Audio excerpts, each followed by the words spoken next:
नमस्कार दोस्तों, आज एक बार फिर से हमारे एजुकेशन में आपका स्वागत है। हम लोग आधुनिक भारत का इतिहास का एक पूरा सीरीज मतलब एक पूरा क्लास चल रहा है, ठीक है। इसी के ऊपर हम लोग डिस्कस करने वाले हैं आज की क्लास में भी। और अभी तक हम लोगों ने लगभग 16-17 वीडियो मतलब 16-17 क्लास हमने आधुनिक भारत के इतिहास पर हमने पढ़ चुका है। और आज का जो हमारा टॉपिक है वो है यूरोपियन कंपनियों से संबंधित पूरी जानकारी, यानी कि यूरोपियन कंपनी का क्या तात्पर्य है, विभिन्न यूरोपियन कंपनियों के स्वरूप में क्या अंतर था, ज्वाइंट स्टॉक कंपनी क्या थी, फिर चार्टर्ड कंपनी क्यों कहा गया इस तरीके की कंपनियों को, और क्या सरकारी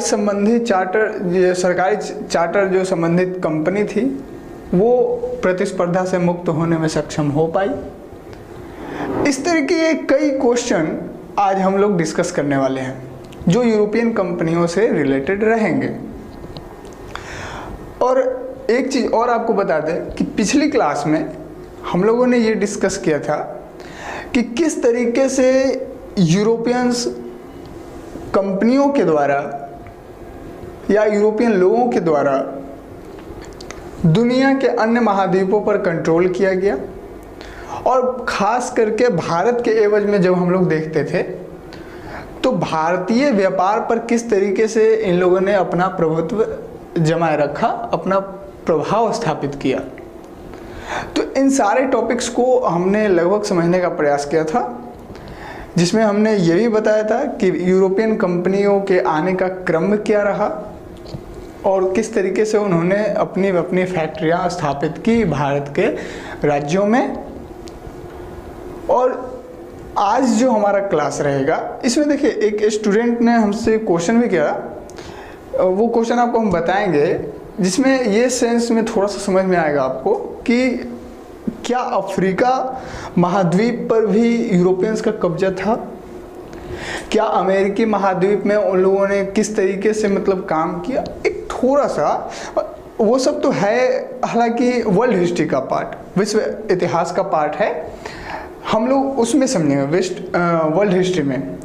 लेकिन अभी थोड़ा सा आपको लिंक करके थोड़ा सा आपको बताएंगे ताकि आपका क्लैरिटी और अच्छा हो जाए, ठीक है। इस सब्जेक्ट को लेकर के मॉडर्न हिस्ट्री है तो इसके साथ साथ जो वर्ल्ड में क्या क्या चीज़ें हो रही है वो तो कनेक्ट करना पड़ेगा ना, ठीक है। तो इस तरीके से हम लोग अपनी पूरी क्लास को समझने का प्रयास करेंगे।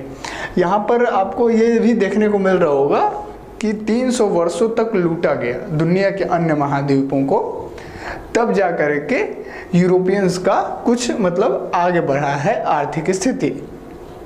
ये सारी टॉपिक्स हम लोग आज की क्लास में डिस्कस करेंगे, ठीक है। तो ज़्यादा देर न करते हुए हम लोग क्लास को शुरू करें। देखिए, सबसे पहले चीज़ यदि आपको हम ये बता दें कि एक स्टूडेंट ने हमसे क्वेश्चन किया था, उस क्वेश्चन को पहले ध्यान से समझते हैं। देखिए यहाँ है, देखिए यहाँ पर, ठीक है। देखिए ये आपको शायद दिख रहा होगा, तो यहाँ पर आप ध्यान से समझिए इस चीज़ को कि जैसे देखिए ये है यूरोप, ठीक है, ये यूरोप है, इस तरीके से इतना यूरोप महादेश है, ठीक है। थोड़ा सा हाईलाइट कर दे क्या दूसरे पेन से, देखिए ये है यूरोप महादेश, ठीक है। कौन सा महादेश? यूरोप महादेश। ध्यान से आप समझिए।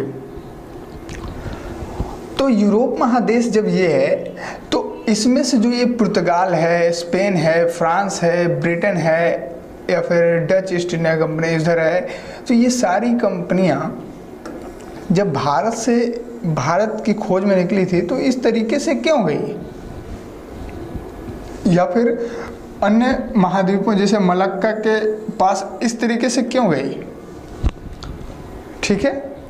फिर होर्मुज बंदरगाह के पास ऐसे जा करके इस तरीके से क्यों आई, ऐसे क्यों गई होर्मुज के पास, लाल सागर के पास, मतलब ये इस तरीके से ही क्यों गई। पहला क्वेश्चन दिमाग में ये आ रहा है। और अब ध्यान समझिए, बच्चे का क्वेश्चन क्या था कि यूरोप वाले ये इतना लंबा रूट तय करके क्यों गए भारत के पास, इतना लंबा रूट तय करके क्यों गए भारत या फिर एशिया के अन्य देशों के पास व्यापार करने। क्या वो लोग ऐसे जा करके ये बीचों बीच यहाँ से ऐसे नहीं जा सकते थे क्या? ध्यान समझिए, इसको थोड़ा सा दूसरा कलर में यूज करते हैं। वो लोग क्या इस तरीके से बीचों बीच नहीं जा सकते थे भारत के पास, अफ्रीका के बीचों बीच होते हुए चले जाते? इतना लंबा रूट तय करने की क्या जरूरत? क्वेश्चन तो सही है, दिमाग में ठीक भी है, आना भी चाहिए। दूसरा क्या क्वेश्चन हुआ कि ये जो मेडिटेरियन सी है, भूमध्य सागर, इसके अंदर से ऐसे निकल करके ऐसे नहीं चले जाते क्या? इस तरीके से भी चले जाते, इतना लंबा रूट तय क्यों किया? ठीक है, हमने ये बताया था कि कुस्तुनतुनिया का जब पतन हुआ तो कुस्तुनतुनिया के पतन के बाद ये वाला रास्ता ब्लॉक हो गया। ठीक है, ये वाला रास्ता ब्लॉक हो गया, चलो इधर से तो नहीं जा सकते, इधर से नहीं जा सकते भारत के पास, ये तो रास्ता ब्लॉक कर दिया क्योंकि इधर इस्लामिक राज्य का स्थापना हो गया, इस्लामिक कंट्री का कंट्रोल था। ठीक है, तो क्या इधर से नहीं जा सकते थे क्या? रसिया होते हुए ऐसे चाइना में घुस जाते, ठीक है, फिर वहां से ऐसे होते हुए भारत के पास आ जाते, इधर आ जाते, तो उधर से नहीं जा सकते थे क्या स्थल मार्ग के द्वारा? तो फिर ये समुद्री मार्ग, ऐसे इतना बड़ा मार्ग क्यों चुना उन्होंने? ऐसे कई सारे क्वेश्चंस आपके दिमाग में भी आते होंगे। तो आज इस क्वेश्चन का हम लोग जो है कंप्लीटली मतलब समझ जाते हैं, बेसिक सा चीज़ है, बस 5 मिनट टाइम लगेगा। देखिए 5 मिनट में नहीं लगेगा।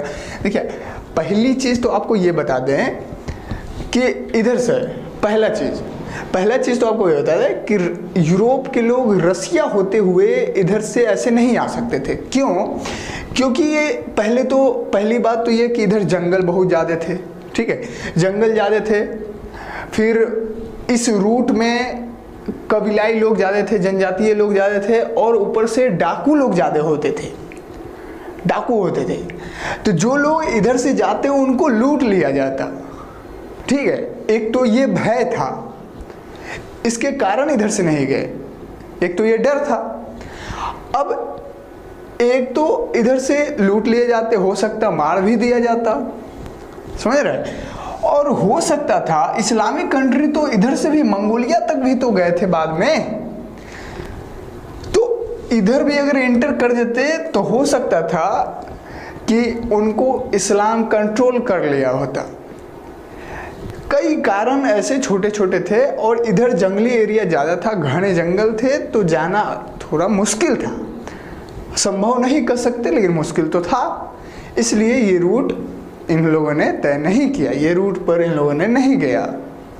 पहला चीज, सबसे बड़ा कारण था इधर के जो डाकू वगैरह रहते थे ना, उसके भय से। ठीक है, चलिए पहला चीज तो क्लियर हो गया।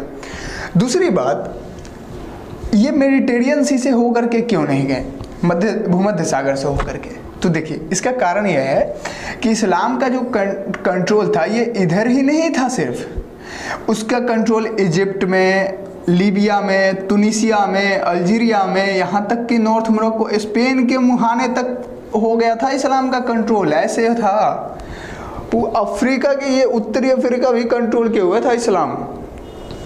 तो इस्लाम से बचकर ही नहीं इधर आना था। इस्लाम जब कंट्रोल किया, कुस्तुनतुनिया का पतन हो गया, उसके बाद इन लोगों का मार्ग जब अवरुद्ध हो गया, अब इधर नहीं जा सकते व्यापार करने, तभी तो इन लोगों ने फिर इधर का मार्ग चुना, क्योंकि ये मार्ग ही ब्लॉक कर दिया था इस्लाम के लोगों ने। ठीक है, तो अब यहाँ पर ये भी आपको क्लियर हो गया कि चलो भाई इधर तो इस्लामिक कंट्री था, तो इधर भी नहीं है, जा सकते हैं, कंट्रोल कर लेंगे। ठीक है, तो इधर भी नहीं जा सकते, ये भी मार्ग अवरुद्ध हो गया, ये भी अवरुद्ध हो गया। अब एक क्वेश्चन और दिमाग में आता है, चलो भाई इधर तो इस्लामिक था, इधर डाकू लोग थे, यहाँ से आकर के ये इतना लंबा रूट न तय करके यहाँ से बीचों बीच घुस जाते आराम से और पहुँच जाते हैं इंडिया के पास, लेकिन अफ्रीका के बीचों बीच क्यों नहीं गए? तो देखिए अफ्रीका के बीचों बीच एक तो बहुत बड़े घने जंगल होते थे, घने जंगल होते थे, और दूसरा उस समय दुनिया में सबसे खतरनाक यदि कोई बीमारी था तो वो मलेरिया मच्छर था। ठीक है, मलेरिया बीमारी था जो मलेरिया मच्छर के काटने से होता था। ठीक है, तो मलेरिया जो बीमारी है वो इस घने जंगल में मलेरिया मच्छर का उपलब्धता बहुत ज़्यादा था, और वो इतना खतरनाक बीमारी था सॉरी, देखिए वो इतना खतरनाक बीमारी था कि उसका इलाज पूरे दुनिया में नहीं था उस समय, इसलिए खतरनाक था। बीमारी खतरनाक कब होता है? जब वो आया और उसका इलाज ना हो पाए तो वो बीमारी खतरनाक होता है। यदि उसका इलाज हो पा रहा है तो वो बीमारी आसान हो जाता है, वो खतरनाक नहीं होता, उससे बचा जा सकता है। ठीक है, तो हुआ क्या, अब इधर मलेरिया मच्छर, एक तो इनका डर, बीमारी से किसको डर नहीं होगा? कोरोना काल में आप देखे भी होंगे बीमारी से क्या क्या नहीं हुआ, अपने लोग अपने साथ नहीं हो पा रहे। समझ रहे ना सिचुएशन कैसा होता है बीमारी का? तो इतना खतरनाक बीमारी था उस समय। और जानते हैं, एक तो बीमारी, दूसरा यहाँ के जो जनजाति थे, जो सरदार थे, जो ट्राइबल्स मुखिया होते थे, उन लोगों से फिर युद्ध करना पड़ता, और जंगल उन ट्राइबल का अपना जाना माना होता था। इन लोगों का वो जंगल तो जाना माना होगा नहीं, तो जाहिर सी बात है इनको परास्त होना पड़ता वहाँ पर, इसलिए बीचों बीच नहीं गए, ये रास्ता उन लोगों ने नहीं चुना। समझे, ये भी रास्ता कट। तो बचा क्या, बस अफ्रीका के तटीय क्षेत्र होते हुए, ऐसे कोस्टल एरिया से होते हुए यहाँ पर ये लोग पहुँचेंगे। ठीक है, भारत के पास, फिर मलक्का जैसे इंडोनेशिया, मलेशिया, इधर जो व्यापार होगा, चाइना में जो व्यापार होगा, इधर होर्मुज के पास होगा। तो ये तरीका इस तरीके से, ये क्वेश्चन क्लियर हो गया, इसीलिए ऐसा इन लोगों ने मार्ग चुना था। ठीक है, आपको एक चीज़ और बता दे, आपके दिमाग में अब दूसरा क्वेश्चन आएगा, तो क्या क्वेश्चन क्या आएगा कि अच्छा ठीक है उस समय तो नहीं गए, ये किस समय की बात बता रहे हैं हम? ये बता रहे हैं 16वीं 17वीं शताब्दी की बात बता रहे हैं। ठीक है, 16वीं 17वीं सदी की। ठीक है, चलो मान लेते इस समय तो अफ्रीका के बीच में नहीं जाएंगे, तो क्या कभी नहीं गए होंगे बीच में? अफ्रीका के बीचों बीच गए। कब गए? तो अफ्रीका के बीचों बीच ये लोग गए हैं 19वीं सदी में। ठीक है, 19वीं शताब्दी में। कब 19वीं सदी में क्यों गए भाई? क्योंकि इस समय कुनैन का आविष्कार हो चुका होगा। किसका? कुनैन। कुनैन जानते हैं क्या होता है? एक औषधि है जो सिनकोना के वृक्ष से, जिसे सिनकोना का एक वृक्ष होता है। ठीक है, किसका? देखिए सिनकोना, सिनकोना का एक वृक्ष होता है जो दक्षिण अमेरिका में पाया जाता है। दक्षिण अमेरिका कहाँ है? यहाँ पर देखिए, ये उत्तर अमेरिका है, ये दक्षिण अमेरिका है। तो दक्षिण अमेरिका में सिनकोना का वृक्ष पाया जाता है, और सिनकोना के वृक्ष में जो उसके पेड़ हो गए, टहनी, उसके छाल से कुनैन प्राप्त किया जाता था। क्या? कुनैन। और यही कुनैन जब खोजा गया तो यही मलेरिया के, मतलब बहुत बड़ा मलेरिया को ख़त्म करने का, मलेरिया जो बीमारी था उसका बहुत बड़ा इलाज कुनैन था। अभी भी है, इसका उपयोग होता है औषधि में, आयुर्वेदिक तौर पर। ठीक है, तो ये कुनैन जो है जब आविष्कार होता है तो 19वीं सदी में आविष्कार होता है, मतलब खोजा जाता है कुनैन को। और इसी समय यूरोप के पास नई तकनीक आ जाएगी, मशीन गन आ जाएंगे, जिससे यहाँ के ट्राइबल्स को, यहाँ के जनजातीय मुखिया को हराना संभव हो पाएगा। तब जाकर के ये लोग अफ्रीका के बीच में घुसते हैं। समझ में आ गया बात? तो ये सारी बातें हैं। चलिए, एक क्वेश्चन दिमाग में और आ रहा है, वो क्वेश्चन क्या है कि देखिए, जब ये चीज़ बता ही रहे हैं तो थोड़ी थोड़ी टर्म्स भी आपको समझाते हैं। देखिए, क्वेश्चन ये है कि क्या यूरोपियंस का, यूरोपियन कंपनी का नाम नहीं ले रहे अभी, क्योंकि हम उसके बारे में डिस्कस करेंगे। अभी हम सिर्फ यूरोपियंस का नाम ले रहे हैं क्योंकि यूरोप के लोगों को यूरोपियंस कह रहे हैं, ठीक है, इंडिया के लोगों को इंडियंस कहते हैं, उसी तरीके से। तो यूरोप का जो लोग थे, तो यूरोपियंस का जो व्यवहार अमेरिकी महाद्वीप में था, ये दोनों अमेरिकी महाद्वीप है, ठीक है, जो व्यवहार अमेरिकी महाद्वीप में था और जो व्यवहार अफ्रीका के कोस्टल एरिया में, ठीक है, ये जो कोस्टल एरिया है ना, तटीय क्षेत्र, तो अफ्रीका के कोस्टल एरिया में जो व्यवहार अमेरिका महाद्वीप में था और जो भारत और एशिया के देशों में जो उनका व्यवहार रहा, उसमें आकाश पाताल का अंतर है। अब ये कैसे है? तो देखिए, हम ध्यान से समझिए क्वेश्चन क्या कह रहे हैं, हम टॉपिक क्या बताना चाह रहे हैं, ध्यान से समझिए। हम ये कह रहे हैं कि यूरोप के लोगों का, यूरोपियंस का अमेरिकी महाद्वीप में कैसा व्यवहार रहा और अफ्रीका के कोस्टल एरिया में कैसा व्यवहार रहा, और इन दोनों व्यवहार को अगर देखें तो इन दोनों से कहीं ज़्यादा अलग व्यवहार भारत और एशिया के लोगों के साथ हुआ। अब ये कैसे हुआ इसको समझते हैं। देखिए, सबसे पहली चीज यदि आपको हम समझा दें, देखिए इसी पेज पर समझते हैं, ठीक है। सबसे पहली चीज, ये तो काम ही नहीं करेगा, हाँ ठीक है। सबसे पहली चीज यदि आपको हम समझा दें तो देखिए, यूरोपियंस जब अमेरिकी महाद्वीप में जाते हैं, यूरोपियंस जब अमेरिकी महाद्वीप में जाते हैं तो यहाँ पर बीमारी लेकर के जाते हैं। अब वो बीमारी क्या होते हैं? चेचक। चेचक का नाम आपने सुना है? चेचक,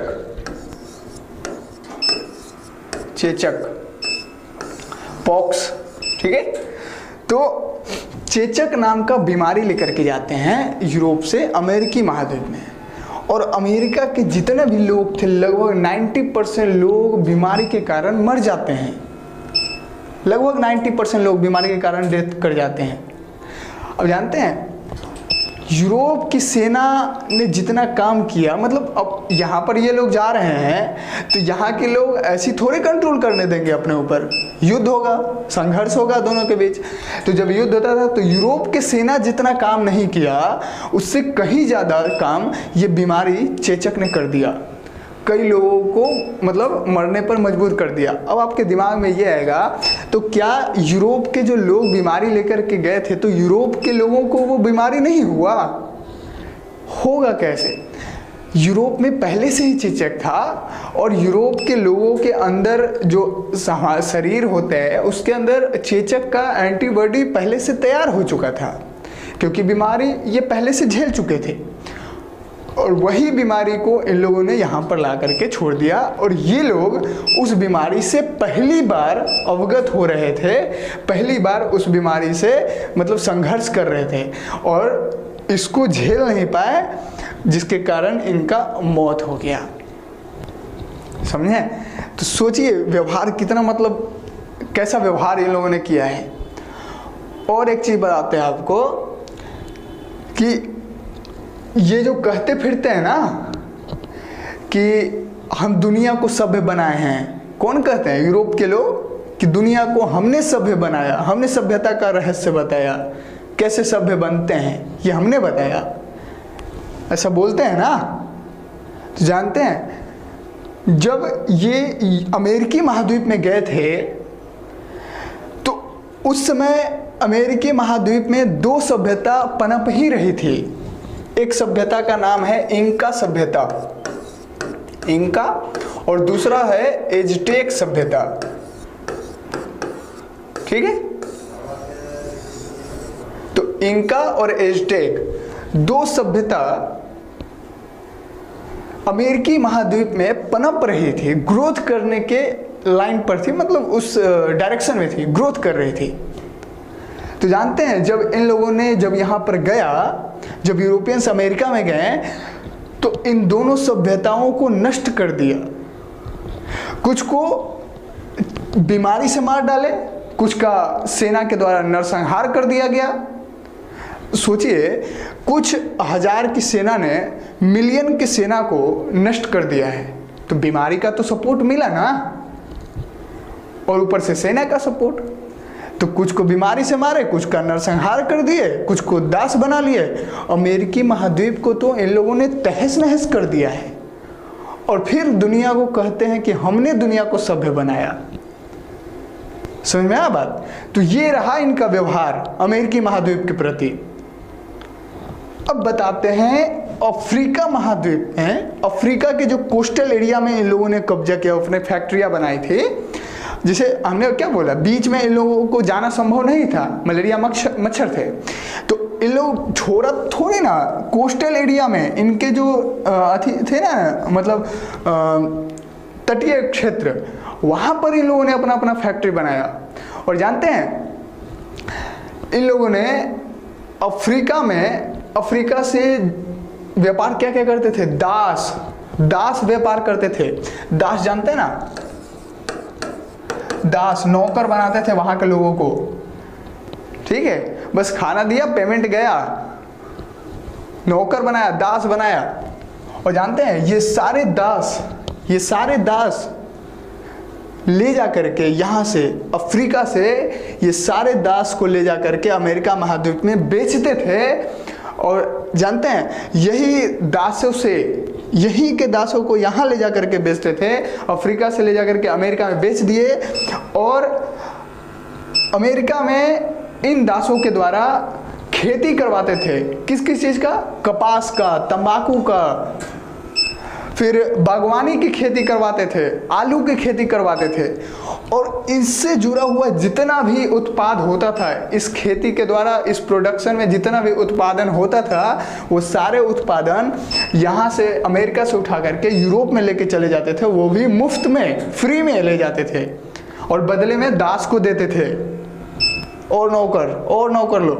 जानते हैं एक अनुमान है, लगभग 1,30,00,000 लोगों को अफ्रीका से दास बनाकर बेचा है इन लोगों ने, यूरोप के लोगों ने। 1,30,00,000 लोगों को अफ्रीका से दास बना करके बेचा है अमेरिका में और अन्य महाद्वीपों में। जानते हैं 300 वर्षों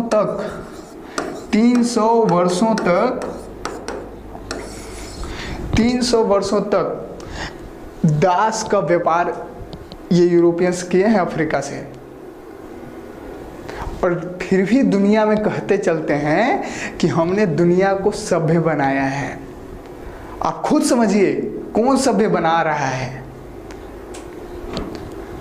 और अफ्रीका से दास व्यापार, सोना का व्यापार, काली मिर्च का व्यापार यहाँ से करते थे। और हमने बताया भी था शायद पिछली क्लास में कि यहाँ पर अपनी अपनी फैक्ट्रियाँ कोस्टल एरिया में इन लोगों ने स्थापित किया था। तो शायद अब आपको समझ में आ गया होगा कि अमेरिकी महाद्वीप में यूरोपियंस का कैसा व्यवहार रहा और अफ्रीका के कोस्टल एरिया में इन लोगों का कैसा व्यवहार रहा। व्यवहार समझ में आ गया। अब समझते हैं कि भारत और एशिया में इन लोगों का कैसा व्यवहार रहा जब ये लोग पहली बार एंटर किए एशिया में। पहली बार भारत में जब एंटर करते हैं तब इनका व्यवहार कैसा रहता है। जानते हैं जब पहली बार ये लोग एंटर किए थे भारत में, एशिया में या फिर चाइना में, तो जानते हैं पेटिशनर बन करके आए थे। पेटिशनर याचिकाकर्ता, जो याचिका करते हैं ना, जो प्रार्थक होते हैं, प्रार्थना करते हैं कि सर हमें अपने यहाँ अपने क्षेत्र में व्यापार करने की अनुमति दे दीजिए, वैसे बन करके आए थे। अब आप सोच के देखिए, जहाँ आदमी मतलब याचना कर रहा है, प्रार्थना कर रहा है, उसका व्यवहार समझिए कैसा हो रहा है वहाँ पर। और एक व्यवहार यहाँ पर देखिए, जाते ही बीमारी लेकर के जा रहा है, लोगों को तहस नहस कर रहा है, मार रहा है, यहाँ दास बना रहा है। दास ऐसे ही तो नहीं बना लेगा, उसके लिए नरसंहार कुछ को करना पड़ेगा, कुछ को मारना पड़ेगा। तो व्यवहार समझिए यहाँ पर इनका कैसा व्यवहार था और जैसे यहाँ पर आए तो इनका व्यवहार कैसा हो गया। इसका कारण क्या था जानते हैं? इसका कारण था कि उस समय एशिया में, जैसे ईरान में सफावी साम्राज्य, भारत में मुगल साम्राज्य, चाइना में मंचू साम्राज्य, ये सारे सुसंगठित साम्राज्य विकसित थे और अपने स्तर पर इन लोगों से कहीं ज़्यादा आगे निकले हुए थे। समझ में आया? तो इनका व्यवहार तो जाहिर सी बात है बदलना था। इनकी स्थिति बड़ी खराब थी, यहाँ पर अच्छी नहीं थी, लेकिन यहाँ पर इन लोगों ने खूब लूटा, यहाँ पर इन लोगों ने खूब ये किया। लेकिन देखिए धीरे धीरे स्थिति फिर बदल दिया इन लोगों ने, यहाँ भी वही स्थिति बना दिया इन लोगों ने। चाइना को खूब लूटा, बाद में आगे चल करके भारत को भी खूब लूटा। बताएंगे, जानते हैं 300 वर्षों तक, ये जो वर्ड लिखे हैं ना ध्यान से समझिए, दुनिया के अन्य महाद्वीपों को 300 वर्षों तक यूरोपियंस लूटे हैं, तब जा करके यूरोप में औद्योगिक क्रांति की भट्टी जली है। समझे? संसाधन कोई खास नहीं था इनके पास, औद्योगिक क्रांति इनके पास पहले क्यों आ गया? दुनिया के अन्य महाद्वीपों को इन्होंने खूब लूटा है, तभी आया है औद्योगिक क्रांति इनके यहाँ, ऐसे नहीं आ गया, नेचुरल थोड़ी था।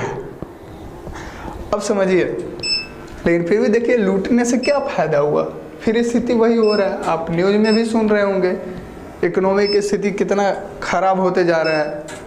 जिस महाद्वीप को इन्होंने तहस नहस किया वो अभी सुपर पावर बन चुका है, इकोनॉमी में हो या फिर ताकत में हो, तकनीक में हो, सुपर पावर है।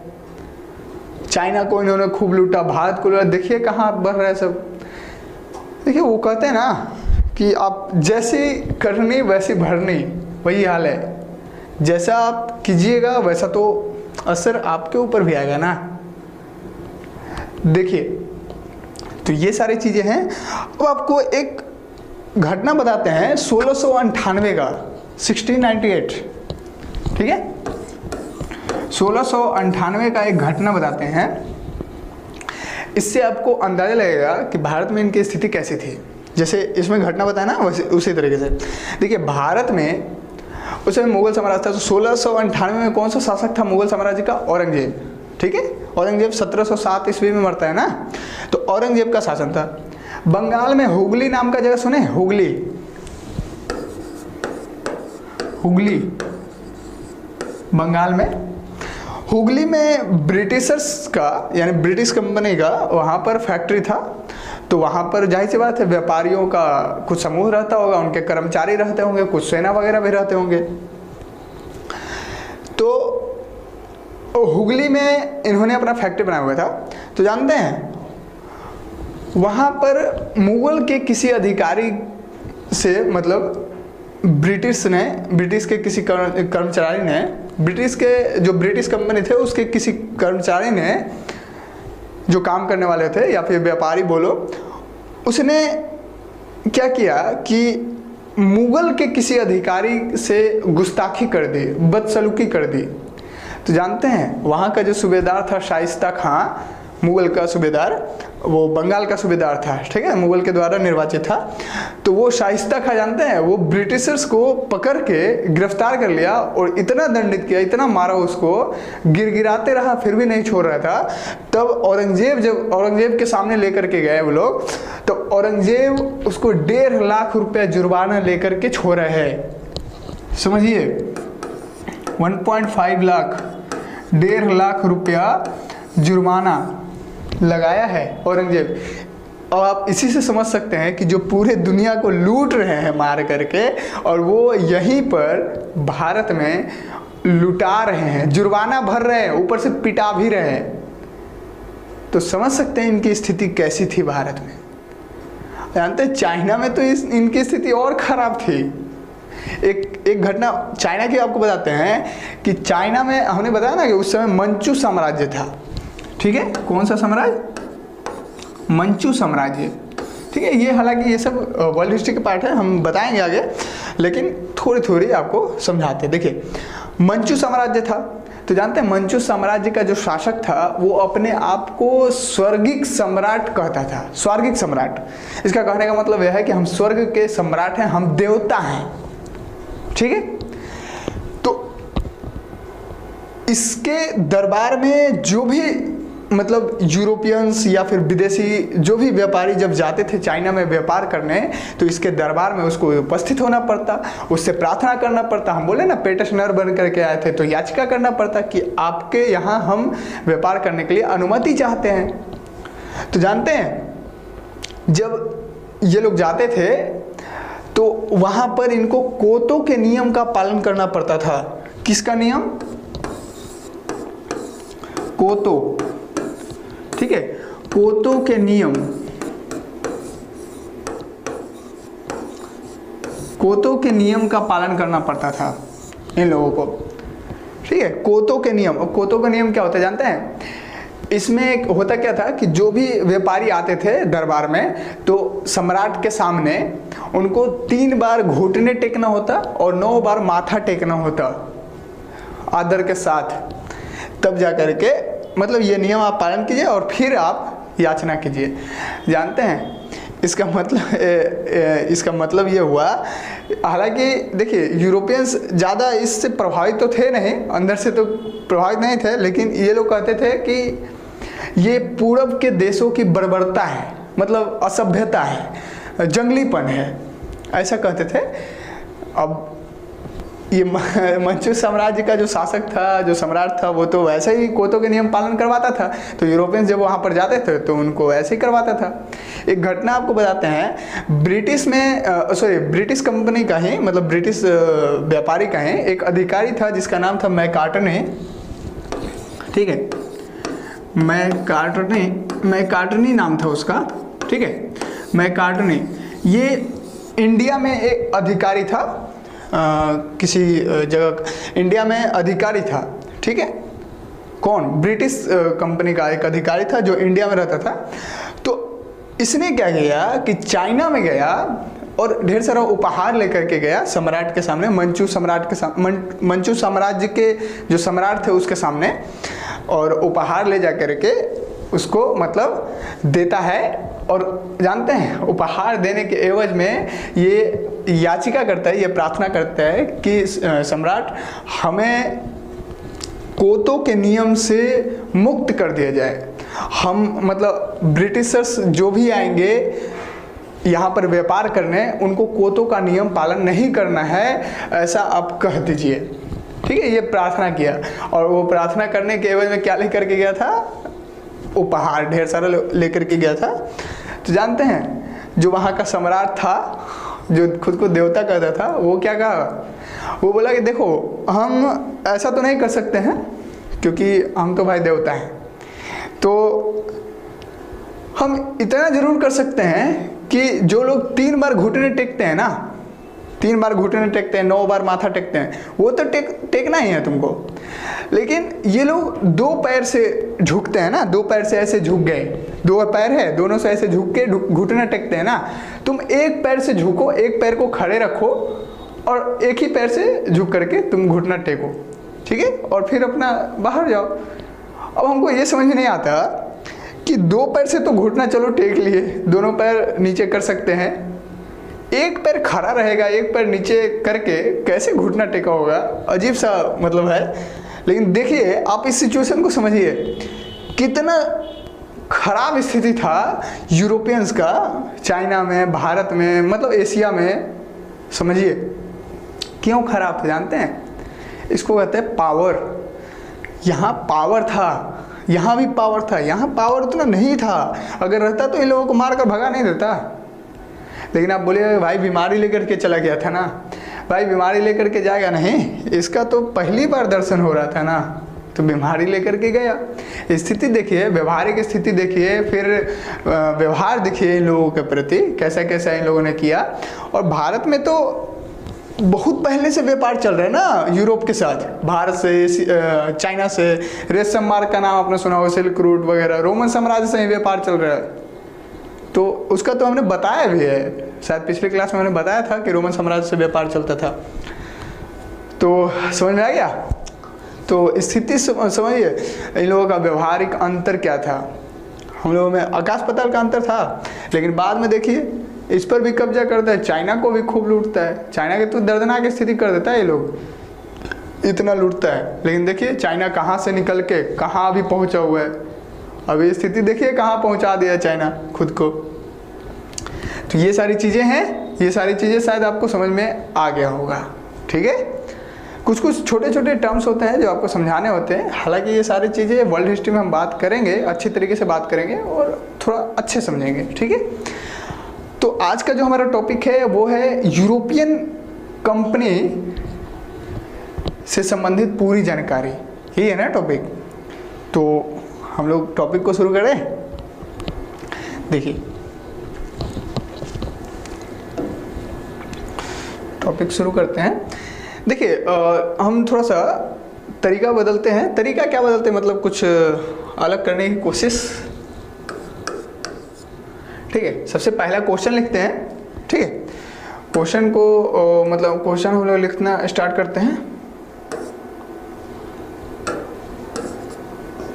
देखिए पहला हमारा टॉपिक है, मतलब क्वेश्चन ही समझिए, यूरोपियन या फिर यूरोपीय कंपनियों से बार बार जो बोलते हैं ना हम लोग यूरोपीय कंपनी, तो यूरोपीय कंपनियों से क्या तात्पर्य है।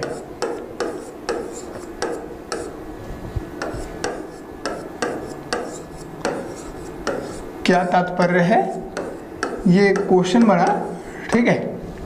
इस क्वेश्चन का हम लोग सॉल्यूशन समझने की कोशिश करते हैं, ठीक है। यूरोपियन कंपनियों से क्या तात्पर्य है, क्वेश्चन समझ में आ गया। अब देखिए मतलब बताना ये है कि यूरोपियन कंपनी क्या है, इसका मतलब क्या है, ये सारी चीज़ें।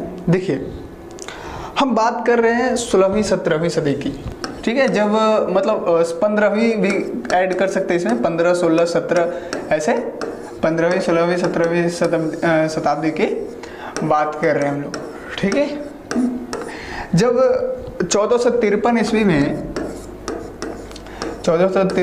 में क्या होता है, कुस्तुनतुनिया का जब पतन हो जाता है उसकी बात कर रहे हैं ना हम लोग। जब कुस्तुनतुनिया का पतन होता है उस सेंस में, देखिए ये तो क्वेश्चन है हमारा, ठीक है, ये तो ऊपर वाला क्वेश्चन है। तो अब टाइम को समझ लीजिए कि हम इस टाइम की बात कर रहे हैं, ठीक है। देखिए इस समय यूरोप में जो है सामंतवाद का उद्भव हो रहा है। यह वह काल है जिस समय सामंतवाद का पतन हो रहा है, पूंजीवाद का उद्भव हो रहा है। ध्यान सुनिए, क्या हमने बोला, सामंतवाद का उद्भव पतन हो रहा है। तो इसका नीचे में है एरो दिखा देते हैं, और पूंजीवाद का उद्भव हो रहा है, पूंजीवाद का उद्भव हो रहा है, ठीक है। तो उद्भव हो रहा है मतलब विकास कर रहे हैं, तो ऊपर साइड, ठीक है, ठीक है। अब देखिए सामंतवाद का मतलब क्या होता है। देखिए सामंतवाद कहने का मतलब ये हुआ कि ये परस्पर संबंधों पर आधारित होता था। जैसे ये गैर आर्थिक पद्धति पर केंद्रित होता था, इसमें आर्थिक चीज़ों का कोई खास महत्व नहीं था। सामंतवाद में आर्थिक चीज़ों का यदि हम विशेषता की बात करें तो पहली विशेषता तो ये है कि इस समय जो आर्थिक कंडीशन था, जो मुद्रा का उपयोग था वो सीमित था। पहला चीज़ ध्यान समझिए, पहला चीज़ मुद्रा का उपयोग सीमित है। दूरवर्ती व्यापार सीमित हो गया, यानी कि दूरवर्ती व्यापार कहने का मतलब कि दूसरे देशों के साथ जो दूर दूर हैं उनके साथ जो व्यापार था वो सीमित हो गया। तीसरा चीज क्या हो सकता है कि सामंतवाद में जो इकोनॉमिकल कंडीशन था, यानी कि आर्थिक स्थिति क्षेत्रीय हो गई थी, व्यापार क्षेत्रीय स्तर पर सीमित हो गई थी।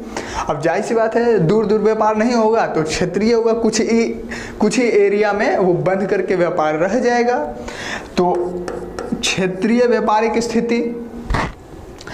सामंतवाद का और भी सेंस बनता है, जैसे कि हम बोले ना परस्पर संबंधों पर आधारित। तो कोई जैसे वफादारी वाला सिस्टम, कोई दास है कोई मालिक है, नहीं मालिक है ऐसे कैसे कर सकते हैं, मतलब इमोशनल टाइप का सिचुएशन। अब जैसे देखिए, लेकिन पूंजीवाद में देखिए, पूंजीवाद में ये मामला उलट है। पूंजीवाद मुनाफे से प्रेरित होता है। पूंजीवाद में सिर्फ मुनाफा ध्यान में रखना होता है, सिर्फ मुनाफा। इसका देखिए, इसका एक सेंस आपको हम बताते हैं। ये जैसे किसी वस्तु का मूल्यांकन कोई भी वस्तु हो, यदि उसका मूल्यांकन करना हो तो पूंजीवादी व्यवस्था में उसका मूल्यांकन बाजार के मूल्यों के आधार पर किया जाता था, न कि वस्तु के आंतरिक गुण के आधार पर। ठीक है, जैसे देखिए, ध्यान से आप समझिए, एक वस्तु है, ठीक है, ध्यान से आप समझिए, ये मान लेते हैं ये पेन है, तो ये पेन मान लेते हैं कि हमारे पापा ने या फिर हमारे बुआ ने हमको दिया है। चलिए मान लेते हैं हमारे पापा ने ये पेन हमको दिया, हमारे बर्थडे पर गिफ्ट दिया, तो ये पेन हमारे लिए स्पेशल हो गया। पहली बार गिफ्ट दिया है पापा ने और बर्थडे पर वो भी स्पेशल तो बनता है, तो स्पेशल हो गया। ये पेन की कीमत 100 रुपये है, ठीक है। अब एक लड़का उधर से आता है और वो बोलता है भाई तुम अपना पेन दे दो, हम तुमको 500 रुपये देंगे।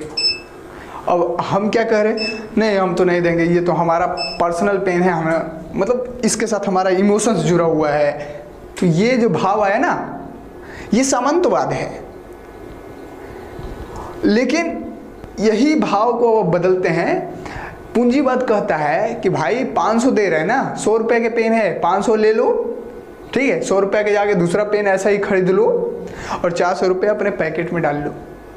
ये पूंजीवाद कहता है। समझ में आ गया बात? पूंजीवाद का सेंस यहां पर है, मुनाफा, ठीक है। किसी वस्तु का मूल्यांकन उसके आंतरिक गुण पर नहीं, उसके बाजार, उसके मार्केट वैल्यू पर, बाजार में उसका मूल्य क्या है उसके आधार पर उसका मूल्यांकन किया जाता है किसी भी वस्तु का। ये पूंजीवादी विचारधारा कहता है, ठीक है। अब देखिए सामंतवाद, अब हमने क्या बताया, ये वह काल है, ध्यान समझिए, यह वह काल है जब पूंजीवादी व्यवस्था का उद्भव हो रहा है और सामंतवादी व्यवस्था का पतन हो रहा है।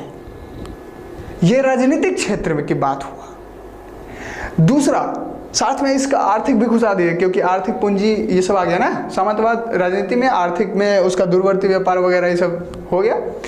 पूंजीवादी व्यवस्था आएगा तो जाहिर सी बात है, आप समझने की कोशिश कीजिए, पूंजीवादी व्यवस्था आएगा तो दूरवर्ती व्यापार चालू हो जाएगा। ध्यान से समझिए, दूरवर्ती व्यापार कहने का मतलब क्या हुआ, इसी समय दुनिया के अन्य देशों तक यूरोपियंस पहुंचेंगे, अपनी अपनी कंपनियां स्थापित करके पहुंचेंगे और व्यापार करना स्टार्ट करेंगे। भारत से व्यापार होगा, चाइना से होगा, अमेरिका से होगा, अफ्रीका के कोस्टल एरिया से होगा, तो दूरवर्ती व्यापार तो स्टार्ट हो गया ना पूंजीवादी व्यवस्था में। दूसरा, जो आर्थिक स्थिति था वो क्षेत्रीय न होकर के ग्लोबल हो गया, वैश्विक स्तर पर हो गया। मुद्रा का उपयोग बड़े स्तर पर होने लगा। समझ रहे, स्थिति देखिए कितना बदल गया है इस समय, सिचुएशन देखिए, मुद्रा का उपयोग बढ़ गया है। फिर आप कहें तो बैंकिंग व्यवस्था आ गया, कई सारी चीजें जो है इस समय ग्रोथ करने पर स्टार्ट हो गया, और जो पूंजी पर आधारित होता था, ठीक है। पूंजीवादी व्यवस्था के 3 चरण हुए हैं, वो अभी हम डिस्कस करेंगे। पहले अभी समझते हैं कि इस समय क्या क्या चीजें चेंजिंग हो रहे थे। तो राजनीतिक और आर्थिक चेंजिंग तो ये है। सामाजिक क्षेत्र में यदि चेंजिंग की बात करें हम, तो मध्यम वर्ग का उद्भव हो रहा है। मध्य वर्ग, एक नया वर्ग ऐड हो गया है। पहले कुलीन वर्ग होते थे सामंतवाद के टाइम में, पहले कुलीन वर्ग होते थे जो ऊंचे कुल के होते थे, जो पैसे वाले वगैरह सब होते थे, कुलीन वर्ग में आते थे। दूसरे पादरी वर्ग, पादरी वर्ग उनको कहते थे जो धार्मिक अनुष्ठान वगैरह से संबंध रखते थे। और तीसरे निम्न वर्ग के होते थे जो सबसे निचले स्तर पर होते थे, वो निम्न वर्ग कहलाते थे। लेकिन अभी जो उद्भव हो रहा है पूंजीवादी व्यवस्था के टाइम में, इस समय क्या हो रहा है, जब सामंतवाद पतन हो रहा है, सामंतवाद का, पूंजीवादी व्यवस्था जब उद्भव हो रहा है, इस समय सामाजिक क्षेत्र में मध्यम वर्ग का उद्भव हो रहा है। और मध्य वर्ग का जो उद्भव हो रहा है उसमें व्यापार के क्षेत्र में मध्यम वर्ग के लोग ज्यादा अग्रसर हो रहे हैं। तो ये सारी व्यवस्था सामाजिक क्षेत्र में। धार्मिक क्षेत्र में बात करें तो धर्म सुधार आंदोलन हो रहे हैं, ठीक है।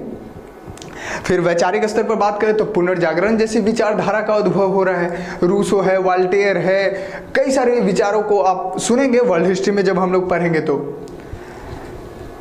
पुनर्जागरण का उद्भव हो रहा है वैचारिक स्तर पर। तो ऐसे चतुर्दिक परिवर्तन हो रहे हैं यूरोप में इस समय। वो कहते हैं ना कि अभिशाप में वरदान, वही हो गया इसके साथ, यूरोप के साथ। अभिशाप हुआ क्या अभिशाप हुआ भाई कि इसका रोमन साम्राज्य जो था, पूर्वी रोमन साम्राज्य, वो नष्ट हो गया। कुस्तुनतुनिया का पतन हो गया 1453 में। तो पतन हो गया यानी कि जब किसी का साम्राज्य पतन होता है तो वो बिखर जाता है, वो देश और नीचे चला जाता है। लेकिन यहाँ उल्टा हो गया, इसमें और तेजी से अलग ही परिवर्तन होने को दिखता है और ये ग्रोथ के स्तर पर दिख रहा है। तो इसी को कहते हैं अभिशाप में वरदान हो गया। अभिशाप आया, पतन हो गया और इसका वरदान साबित हो गया।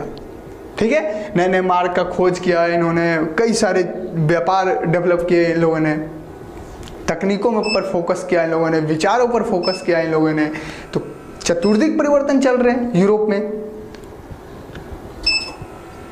अब हम बात करते हैं कि पूंजीवादी व्यवस्था जो था, अब हम लोग आर्थिक क्षेत्र की बात करते हैं इस समय की, तभी तो हम लोग कंपनी के पास आएंगे, हमको कंपनी समझना है।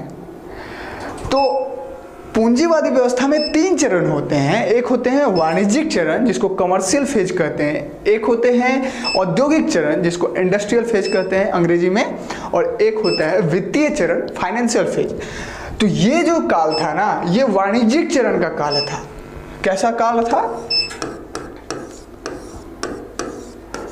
वाणिज्यिक चरण। ठीक है, ये काल वाणिज्यिक चरण का था, कहने का मतलब कमर्शियल फेज का। इसका मतलब क्या होता है कि किसी भी एक क्षेत्र से वस्तुओं का संग्रह करना है, वस्तुओं का जो है इकट्ठा करना वस्तुओं को, और वही वस्तु दूसरे क्षेत्र में ले जाकर के बेच देना है और मुनाफा कमाना है। समझ में आया बात? ध्यान समझिए, कमर्शियल फेज का सेंस यही होता है कि वस्तुओं का संग्रह करो, एक जगह से संग्रह करो और उसको दूसरी जगह पर ले जाकर के बिक्री कर दो और उससे मुनाफा कमा लो। ये होता है कमर्शियल फेज। वस्तुओं के प्रोडक्शन पर आधारित नहीं होता है ये फेज, वस्तुओं का उत्पादन नहीं हो रहा है इस समय वस्तुओं का संग्रह हो रहा है और उसी वस्तुओं को बेचा जा रहा है दूसरे एरिया में। तो इस समय कमर्शियल फेज चल रहा था। आप समझिए, यूरोपियंस जो फैक्ट्री भारत में स्थापित कर रहे थे, वो फैक्ट्री में उत्पादन नहीं होता था। हमने पिछले क्लास में बताया है, वो फैक्ट्री में उत्पादन नहीं होता था, वो फैक्ट्री में गोदाम की तरह काम होता था। फैक्ट्रियों का लोग वस्तुओं का संग्रह करके अपने फैक्ट्री में रखते थे और वहां से फिर एक्सपोर्ट इंपोर्ट का काम करते थे। समझ में आया? तो इस समय ये कमर्शियल फेज का टाइम है। ठीक है, तो ये वाणिज्यिक चरण चल रहा है। ठीक है, चलिए, तो वाणिज्यिक चरण तो चल रहा है। अब एक चीज बताते हैं, यही चीज को मुनाफा मिल रहा है ना, एक वस्तु को उठाया दूसरे जगह पर बेच दिए तो मुनाफा आया। इसी मुनाफे को जारी रखने के लिए यूरोप में कई सारे देश थे, तो यूरोप में सभी देशों ने अपने अपने देश में कंपनियां स्थापित करने लगे, कंपनियों की स्थापना होने लगी और यही काम होने लगा। व्यापार इसी तरीके से होने लगा, वस्तुओं का संग्रह करो, वस्तुओं को बेचो, संग्रह करो, बेचो, यही चल रहा है। तो इसलिए यूरोप में कई देशों में कंपनियां स्थापित हुई, जिसको नाम दिया गया यूरोपियन कंपनी। इसी को यूरोपियन कंपनी कहते हैं। समझ आ गया? एक क्वेश्चन बताया था कि यूरोपियन कंपनियों से क्या तात्पर्य है, वो हमने डिस्कस कर लिया था वो क्वेश्चन को। और दूसरा क्वेश्चन लिखा ही था कि विभिन्न यूरोपीय कंपनियों के स्वरूप में क्या अंतर था। ऐसा मतलब बता ही रहा था कि ऑटो कट हो गया, सब खत्म, कोई बात नहीं। तो हम लोग उसी टॉपिक को, जो पिछले वाला टॉपिक था, उसी को कंटिन्यू कर रहे हैं और यहाँ से हम लोग आगे बढ़ रहे हैं। इसमें एक क्वेश्चन को ही थोड़ा सा और ज्वाइंट करते हैं कि joint stock company, joint stock company क्या थी? देखिए, हम तो कहेंगे कि आप यदि पिछले क्लास नहीं देखे तो आप वो क्वेश्चन देख लें। हालांकि यदि आप वो क्वेश्चन नहीं भी देखेंगे तो कोई वैसा है नहीं, लेकिन हम तो कहें कि देख लीजिए, क्योंकि देखने से क्या होगा ना, पिछले वाला जो टॉपिक हमने डिस्कस किया उसमें बहुत कुछ हमने डिस्कस किया है, बहुत कुछ बताया है, तो वो आप जरूर देख लीजिएगा। यहाँ पर जो हमारा टॉपिक है, विभिन्न यूरोपीय कंपनियों के स्वरूप में क्या अंतर था, हमने बता चुका है कि यूरोपियन कंपनी क्या थे। पूंजीवादी, देखिए यूरोप में उस समय 16वीं 17वीं शताब्दी 15वीं शताब्दी की बात है कि मतलब 15, 16, 17 तीनों शताब्दियों की बात है कि यूरोप में चतुर्दिक परिवर्तन हो रहे थे। सामंतवाद का पतन हो रहा था, पूंजीवाद का उद्भव हो रहा था। पूंजीवाद में कमर्शियल फेज चल रहा था, वाणिज्यिक चरण, जिसमें एक वस्तुओं को इधर से उठाना है, दूसरे जगह पर उसको बेचना था। और इसी प्रक्रिया को, इसी मुनाफे को जारी करने के लिए यूरोप में विभिन्न देशों में कंपनियां स्थापित किया जा रहा था। उसी को यूरोपियन कंपनी का नाम दिया गया था। ये हमने सारा चीज़ डिस्कस किया है पिछली वीडियो में हमने ये डिस्कस किया था। तो अभी हम लोग इसी चीज़ को कंटिन्यू कर रहे हैं, ठीक है। वही टॉपिक है हमारा यूरोपियन कंपनी से संबंधित पूरी जानकारी, वो जो टॉपिक था ना हमारा, उसी टॉपिक को हम लोग कंटिन्यू कर रहे हैं और यहाँ से हम लोग स्टार्ट कर रहे हैं, ठीक है। नेक्स्ट जो हमारा टॉपिक था, विभिन्न यूरोपीय कंपनियों के स्वरूप में क्या अंतर था, मतलब जो अलग अलग प्रकार की जो कंपनी थी उसका नेचर क्या था, उसका स्वरूप क्या था, नेचर क्या था, और ज्वाइंट स्टॉक कंपनी क्या थी, ये एक क्वेश्चन बन रहा है, ठीक है। इसको समझते हैं। देखिए, कंपनियां यूरोप में दो तरीके की स्थापना किया जा रहा था। यूरोप में जो हमने बताया ना कि कंपनियों की स्थापना हो रही थी अलग अलग देशों में, तो यूरोप में कई सारे देश है, लगभग 64 देश है ना अभी। तो यूरोप में कई सारे देश है, तो उन देशों में यूरोप में कंपनियां स्थापित किया जा रहा था। तो वो कंपनी दो तरीके की होती थी। एक होती थी सरकारी कंपनी, ठीक है, और एक होती थी प्राइवेट कंपनी, ठीक है। एक होती थी सरकारी कंपनी, एक होती थी प्राइवेट कंपनी।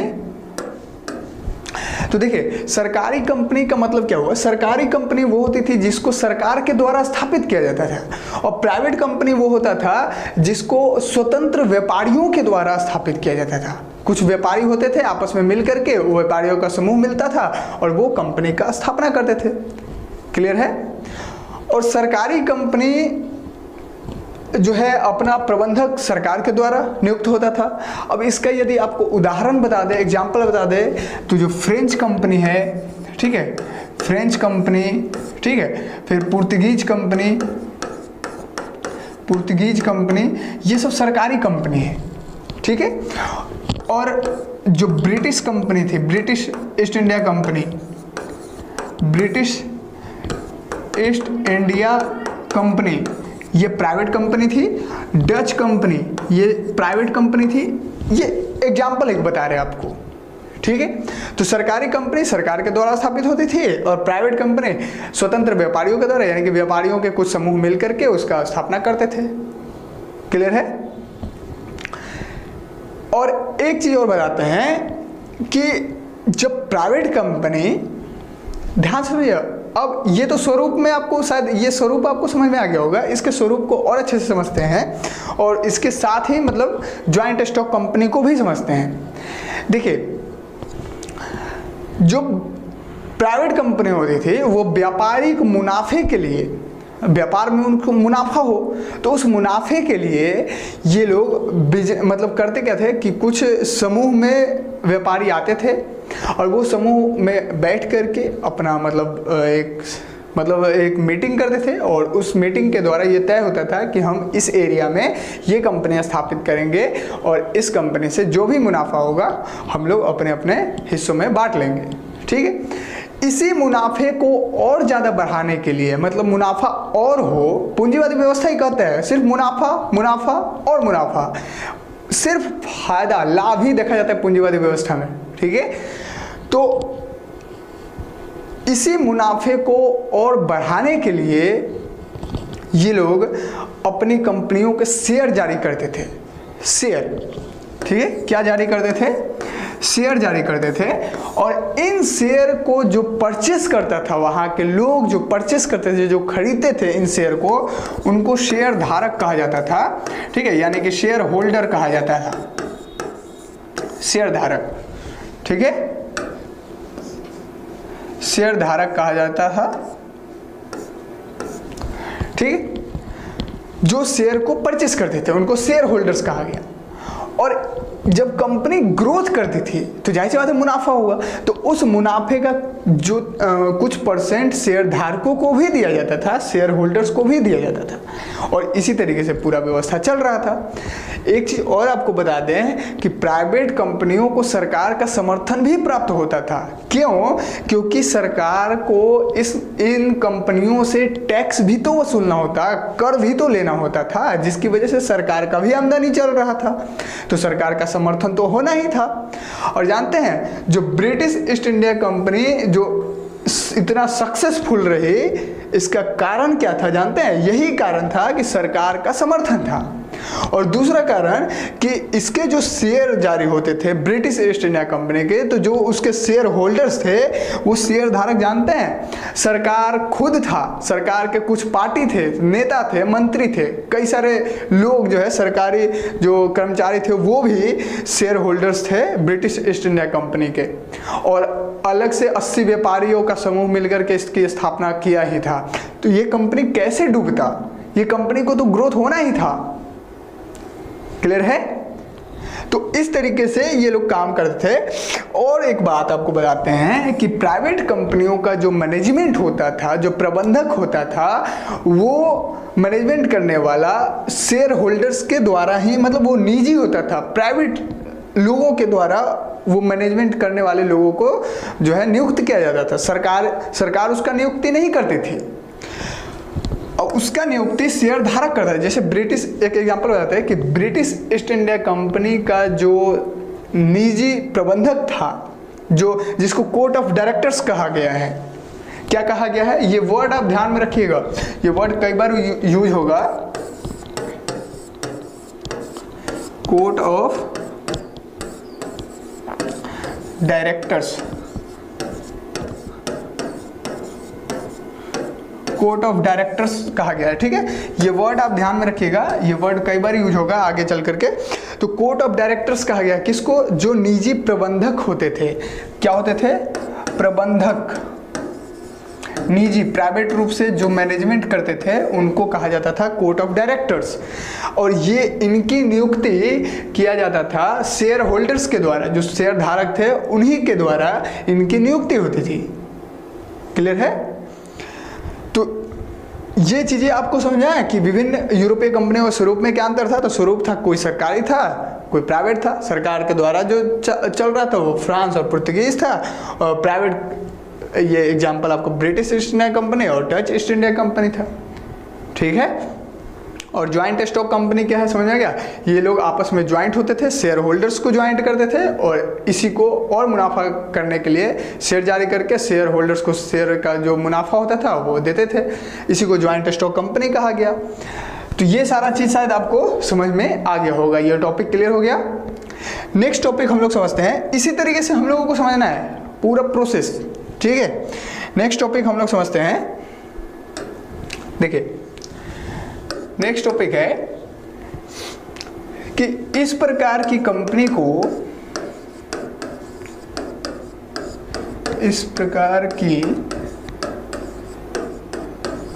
कंपनी को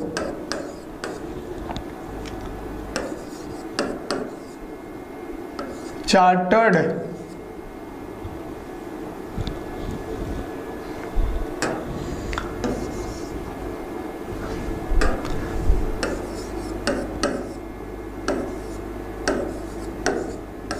इस प्रकार की कंपनी को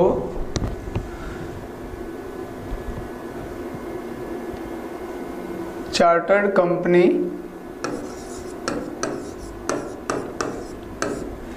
क्यों कहा गया?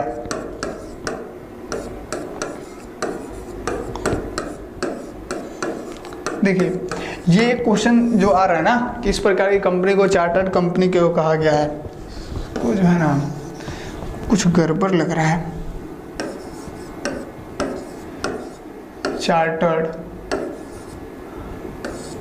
चार्टर्ड ऐसे हो रहे हैं, ये ठीक है। तो इस प्रकार की कंपनी को चार्टर्ड कंपनी क्यों कहा गया, ये क्वेश्चन बन रहा है ना। तो देखिए, चार्टर में मिलता था कंपनी को, ठीक है, इसलिए चार्टर्ड कंपनी कहा गया। अब ये चार्टर्ड क्यों कहा गया? देखिए, जो प्राइवेट कंपनी होती थी, जो ज्वाइंट स्टॉक कंपनी होती थी, उसमें होता क्या था कि जैसे देखिए सरकार का कहना ये था, थोड़ा सा एग्जांपल से आप समझ लीजिए।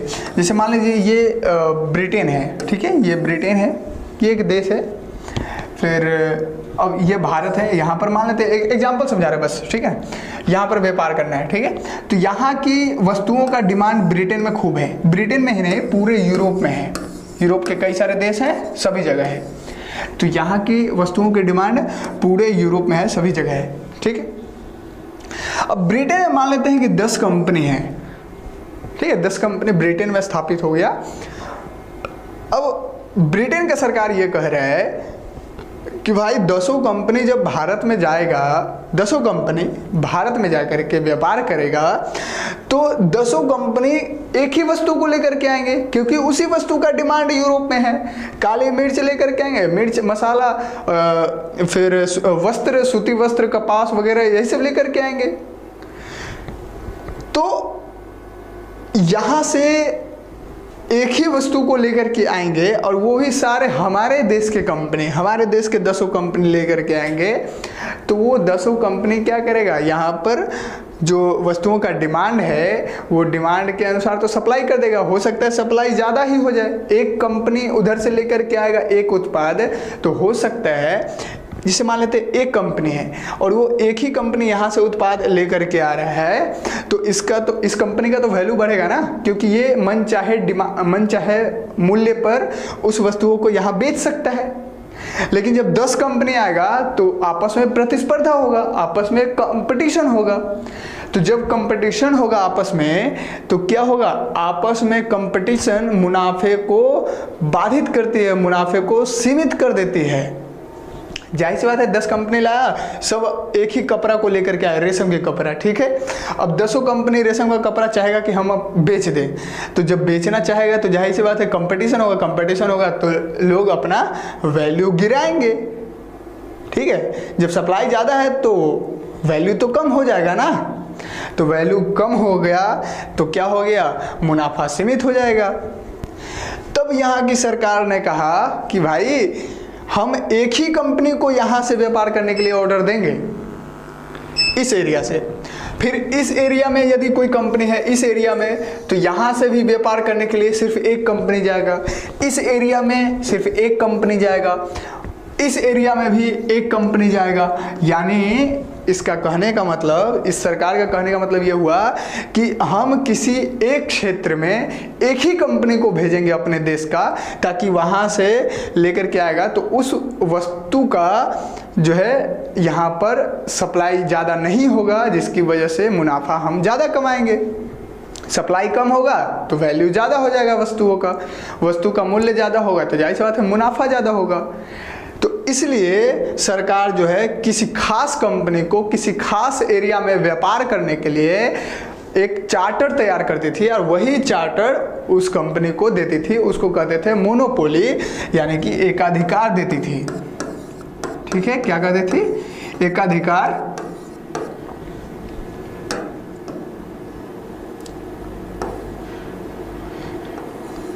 एकाधिकार, ठीक है।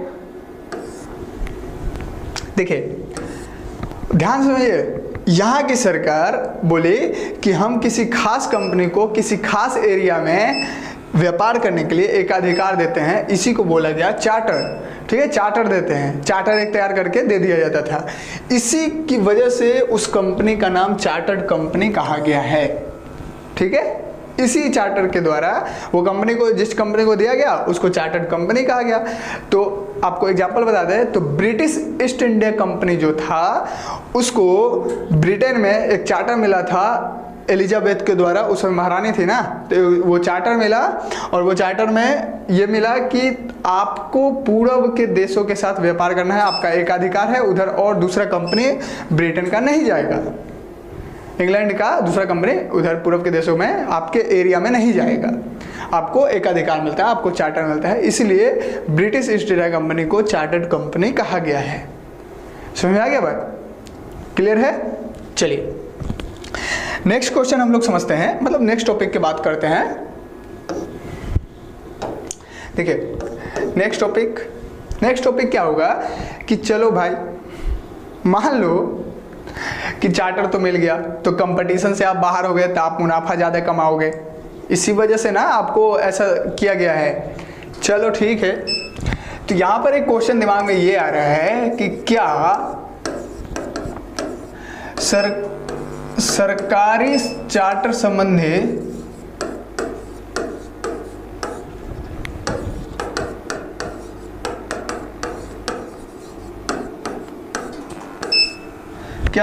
चार्टर संबंधित कंपनियां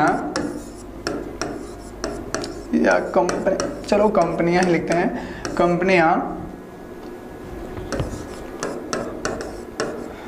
प्रतिस्पर्धा से मुक्त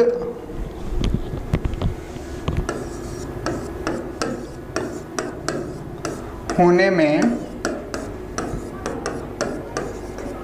सक्षम हो पाई।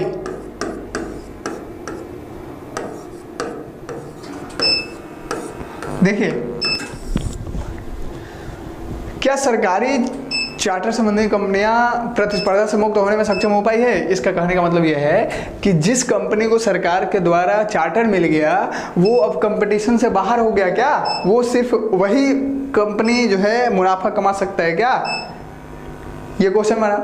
देखिए, अब आपको सिंपल सा चीज़ बताते हैं। ये है यूरोप में एक देश ब्रिटेन, और हालांकि ब्रिटेन एक संघ का नाम है, वैसे तो ब्रिटेन 3 गो देश को मिलाकर के बोलते हैं वो ब्रिटेन है। मान लेते हैं इंग्लैंड है, चलो ब्रिटेन नहीं कहते, इंग्लैंड इसको कहते हैं, ठीक है। इंग्लैंड तो चलो ई लिख देते हैं, ठीक है, इंग्लैंड है। ओह, अब ठीक है, देखो मान लो ये इंग्लैंड है, एक फ्रांस है, एक जर्मनी है, सॉरी जर्मनी वो तो जर्मनी है, फिर पुर्तगाल है, कई सारे देश, डच है, चलो ना इतना ही देश, टर्की है, टर्की वाला के उधर ही आते, चलो कोई बात नहीं, टर्की है, फिर और भी देश बहुत सारे हैं, हंगरी है, पोलैंड है, नीदरलैंड है, डेन कंपनी, डेनमार्क है, ऑस्ट्रिया है, कई सारे कंपनियां हैं यूरोप में। बोले ना 64 कंपनी है, इटली है, स्पेन है, तो कई सारी कंपनी है, स्पेन को भी लेते हैं। देखो अब बात को समझो, तो इतनी सारी जब कंपनियां हैं, सॉरी इतने सारे देश है ना, तो जाहिर सी बात है सभी देशों में कंपनियां स्थापित होगी। ध्यान समझो, ये इंग्लैंड अपने देश के कंपनी को ना रोक देगा, सिर्फ एक कंपनी को भेजेगा, बाकी के देशों की कंपनियों को कैसे रोक सकता है? नहीं रोक सकता। तो बाकी के देश की कंपनी तो भारत में व्यापार करने आएंगे ना, बाकी के देश की कंपनी को तो भारत में आने से कोई नहीं रोक सकता, ये भी आएंगे, उसके साथ साथ इंग्लैंड का भी एक कंपनी आएगा। समझा? तो ये लोग प्रतिस्पर्धा से मुक्त कैसे हो गए? चलो अपने देश की कंपनी के प्रतिस्पर्धा से तो आप मुक्त हो गए, कंपटीशन से मुक्त हो गए, लेकिन बाकी के जो अन्य देश है उस देश की कंपनियों के साथ आप प्रतिस्पर्धा में तो शामिल हो ही गए ना। समझा क्या बात? तो मुक्त होने में सक्षम नहीं हो पाई है। समझा? नहीं हो पाई। ये टॉपिक भी खत्म। ऐसी टॉपिक बस इजी है, बस ऐसे ही समझते जाना है हम लोगों को, ठीक है। नेक्स्ट टॉपिक एक और समझते हैं। जब ये चीज़ें हमको पता चल गया कि चलो भाई कंपटीशन में मतलब सम्मिलित तो होना ही पड़ेगा, तो कंपटीशन में सम्मिलित होना पड़ेगा, तो आखिर मुनाफा ज़्यादा कमाना है। अब समझिए मेन मोटिव क्या है इन लोगों का, इन सारी कंपनियों का मेन मोटिव यही है कि मुनाफा जितना ज़्यादा हो सके हम कमाएं, हमारा देश कमाए, हम हमारी कंपनी कमाए, यही है ना मेन मोटिव। तो यहाँ से एक क्वेश्चन आता है कि भारत को मेन बना रहे, क्योंकि आखिर हम लोग तो भारत के ही है ना, तो भारत में विभिन्न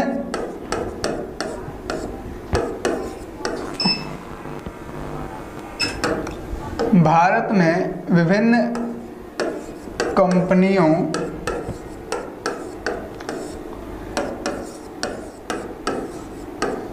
के बीच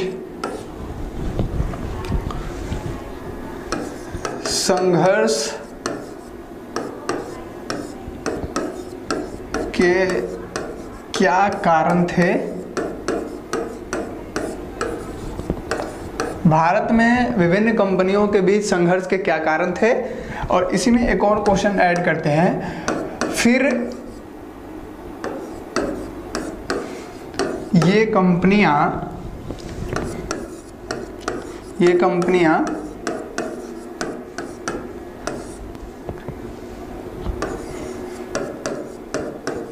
भारतीय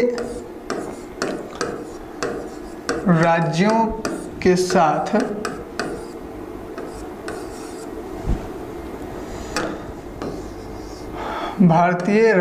के साथ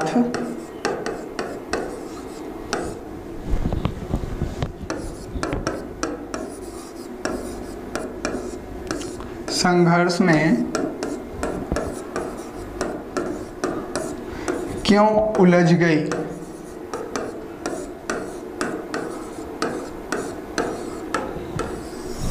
देखिए, ये क्वेश्चन आप ध्यान से समझिए। भारत में विभिन्न कंपनियां आई, ठीक है, चलो व्यापार करने तो आ गई, सरकारी चार्टर सबको मिला होगा अपने अपने देश से, लेकिन प्रतिस्पर्धा तो सबके बीच है ना। तो वो कंपनियों के बीच आपस में युद्ध होने लगे, संघर्ष होने लगे, क्यों? कारण क्या है इसका? और दूसरा क्वेश्चन, फिर ये कंपनियां जब आपस में संघर्ष कर रही थी तो फिर भारतीय राज्यों के साथ संघर्ष में क्यों उलझ गया? भारतीय राज्यों के साथ क्यों युद्ध करने लगा? सुना? ये क्वेश्चन दिमाग में आ रहा है। तो ये क्वेश्चन जब आ रहा है तो इसका सॉल्यूशन भी आएगा। तो सॉल्यूशन को समझते हैं। देखिए, हमने अभी बोला कि वो कंपनियां आपस में प्रतिस्पर्धा में तो शामिल हो गई, क्योंकि कई सारे देश है तो सब देशों की कंपनी आपस में आई और मतलब भारत में आई और कंपटीशन करना स्टार्ट कर दी। कंपटीशन तो हो ही रहा है। अब कंपटीशन हो रहा है तो जाहिर सी बात है मुनाफा सीमित हो रहा है। समझ रहे हैं? मुनाफा तो सीमित हो रहा है ना, लाभ तो सीमित हो जा रहा है, कम हो रहा है। तो लाभ कम हो रहा है तो सारी कंपनियां ये कोशिश करती रहती थी कि हम उस कंपनी को इस दौर से बाहर कर दे। ये मुनाफा जो है ना, ये व्यापार का जो दौर चल रहा है, इस दौर से ही उस कंपनी को बाहर कर दे। तो इसको बाहर करने के लिए क्या करना पड़ता? उसके साथ ऐसी तो बाहर नहीं होगा, तो उसके साथ युद्ध करना पड़ेगा। उसके साथ युद्ध करना पड़ेगा, कई सारे तरीके लगाने पड़ेंगे। युद्ध करने के लिए सेना रखने पड़ेंगे, सेना के रहने की जगह वगैरह सब चीज़ देखना पड़ेगा ना। तो उसके लिए किले बनाए जाएंगे, ठीक है, फैक्ट्रियां स्थापित किया जाएगी वस्तुओं के रखने के लिए, किले बनाए जाएंगे सेना को रखने के लिए, ताकि युद्ध करे और युद्ध करके उसको इस दौर से बाहर कर दे वो कंपनी को। तो हम अकेले रहेंगे तो हमारा मोनोपोली रहेगा, हमारा मुनाफा ज़्यादा होगा। यही करना था ना। तो संघर्ष के कारण तो ये था कंपटीशन। संघर्ष का कारण क्या था? कंपटीशन। अब जब युद्ध हो रहे तो वो लोग जब किले बना रहे हैं तो किले कहाँ पर बनाएंगे? ध्यान से, किला कहाँ पर बनाएंगे? किला बनाएंगे भारत में है तो भारत के ही किसी राज्य में ना। तो भारत के किसी राज्य में किले बना रहे हैं, सेनाएं रख रहे हैं, आपस में युद्ध भी कर रहे हैं, और भारत के राज्य के जो शासक है वो बस मुंह उठाकर देखेगा क्या? भारत के राज्य के शासकों को ये ऐसा लगा कि ये कंपनियां बिना मुझसे पूछे ऐसी ऐसी गतिविधियों पर काम कर रहा है, इसका मतलब हुआ कि हमारी संप्रभुता यानी कि हमारी सॉवरेंटी पर खतरा है, हमारी संप्रभुता को धक्का पहुंचा है। तो भारत के जो राज्य के शासक थे वो कंपनियों के बीच जो संघर्ष थे उसमें हस्तक्षेप करना स्टार्ट कर दिए, उसमें घुसना स्टार्ट कर दिए, उसको कंट्रोल करना शुरू कर दीजिए। इसके कारण भारतीय राज्यों के साथ कंपनियां फिर उलझ जाती है और भारतीय राज्यों के साथ युद्ध होना स्टार्ट हो जाता है उन कंपनियों के द्वारा। समझ में आया बात? ये पूरा इस तरीके से मतलब ये पूरा माहौल चल रहा है। ये सारा चीज समझ में आ रहा है? ध्यान से समझिए। कंपनियां आपस में संघर्ष इसलिए करती हैं क्योंकि उनको कंपटीशन से एक दूसरे को बाहर कर देना है ताकि मुनाफा हम कमा सकें। हम यहाँ पर सिर्फ रहेंगे और कंपनियां नहीं रहेगी तो हम मुनाफा हमको ज़्यादा होगा, इसलिए हम उसको युद्ध करके बाहर कर देंगे। और वो युद्ध करने के लिए सरजमी किसका वो जमीन किसका है, वो धरती किसकी है, तो भारत की। तो भारत के राज्य के जो शासक है वो तो हस्तक्षेप करेंगे ना, हस्तक्षेप करना भी चाहिए। अब कोई भी, हमारा ये ज़मीन है, हमारे घर है, हमारा ये ज़मीन है, और हमारे ज़मीन के सामने आकर के दो बाहरी शक्ति आपस में लड़ रहे हो, हम मुँह बस देख रहे हैं। भाई तुमको लड़ना है, तुम अपने जहाँ जा करके लड़ो ना, हमारे ज़मीन को क्यों गंदा कर रहे हो। ये तो हाल वही मोहम्मद शाह रंगीला वाला हो गया ना, कि नादिर शाह उधर से आया बाहर, नादिर शाह बोल रहे, अहमद शाह अब्दाली आया बाहर से, और इधर से बाहर से आया कौन, मराठा, और दोनों आपस में लड़ रहे हैं, और ये रंगीला बस देख रहा है। समझ रहे हैं। तो जब ऐसे देख रहा हो तो आप समझ सकते हैं, शायद रंगीला था, हाँ रंगीला ही था शायद, मतलब कोई भी रहा है। 1761 में पानीपत का तीसरा युद्ध हुआ था ना, तो उस समय मुगल बादशाह कौन था, अहमद शाह था, मोहम्मद शाह के बाद अहमद शाह, ठीक है, और अहमद शाह, हाँ ठीक है, तो अहमद शाह था। तो जो भी था, मतलब वो बस खिड़की से बस खोल के देख रहा है कौन जीता कौन हारा।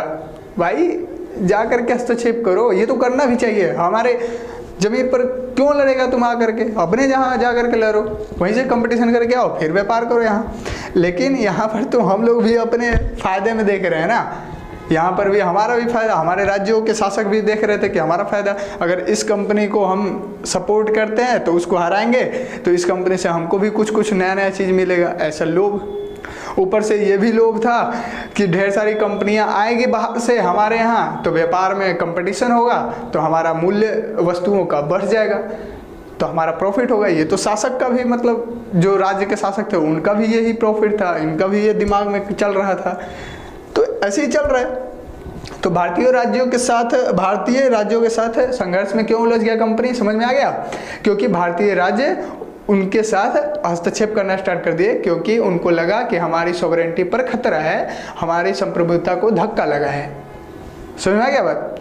तो ये था ये टॉपिक, क्लियर। चलिए नेक्स्ट टॉपिक, एक और टॉपिक हम लोग समझते हैं।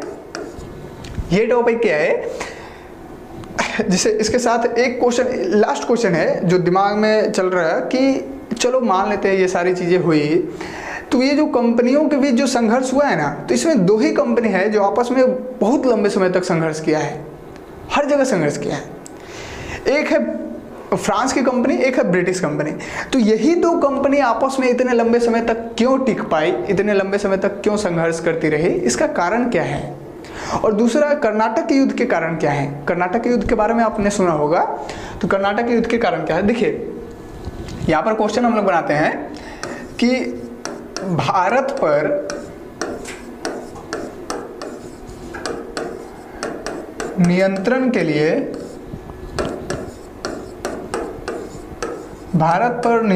लिए मुख्य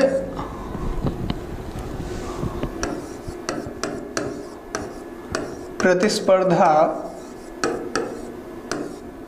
मेन कंपटीशन ब्रिटिश और फ्रेंच कंपनी, ब्रिटिश और फ्रेंच कंपनी के बीच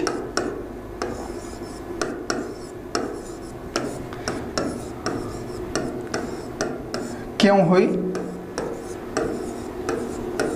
पहला क्वेश्चन। इसी में एक और क्वेश्चन ऐड करते हैं कि कर्नाटक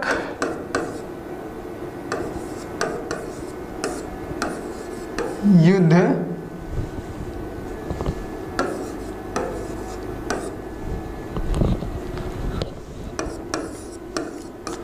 के कारण क्या थे।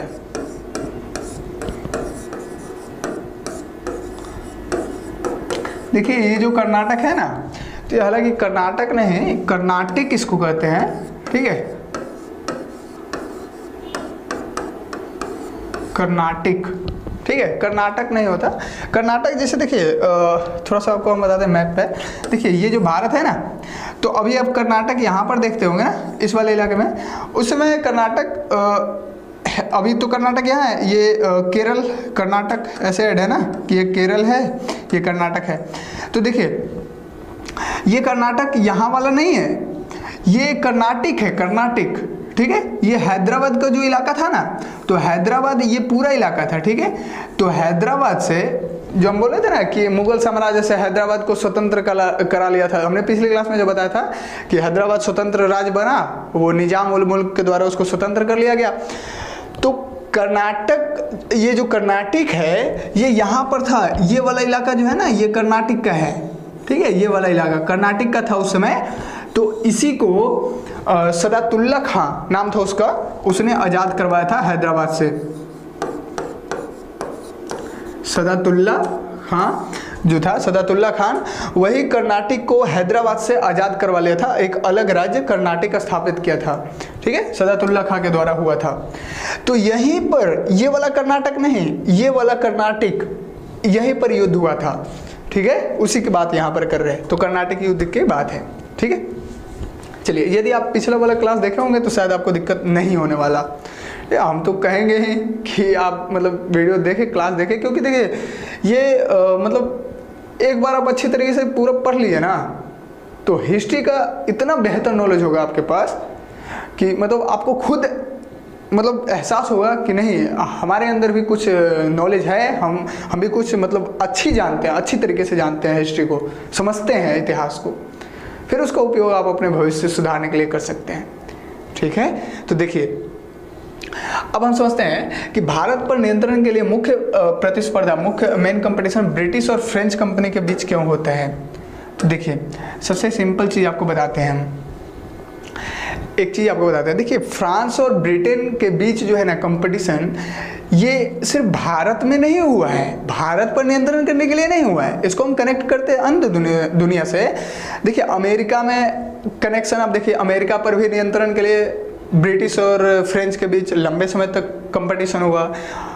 अफ्रीका पर भी मतलब दुनिया के अन्य महाद्वीपों पर मतलब वैश्विक स्तर पर भी आप देखिएगा तो फ्रांस और ब्रिटेन के बीच कंपटीशन होते रहा है, चाहे वो शक्ति के मामले में हो, चाहे वो इकोनॉमी के मामले हो, वो कंपटीशन होते रहे। वो इसलिए क्योंकि फ्रांस भी यूरोप में एक बड़ी शक्ति थी, शक्तिशाली मतलब देश था फ्रांस। तो जाहिर सी बात है, अब देखिए कोई कंपनी कितने देर तक उससे कंपटीशन कर पाती है, इस बात पर भी निर्भर करता है कि उसको घर से कितना सपोर्ट मिल रहा है। तो घर जो था फ्रांस का, फ्रेंच कंपनी का फ्रांस, वो भी तो यूरोप में बड़ी शक्ति थी और ब्रिटेन भी बड़ी शक्ति थी, इसलिए ये लंबे समय तक संघर्ष चलता रहा भारत में भी, ठीक है।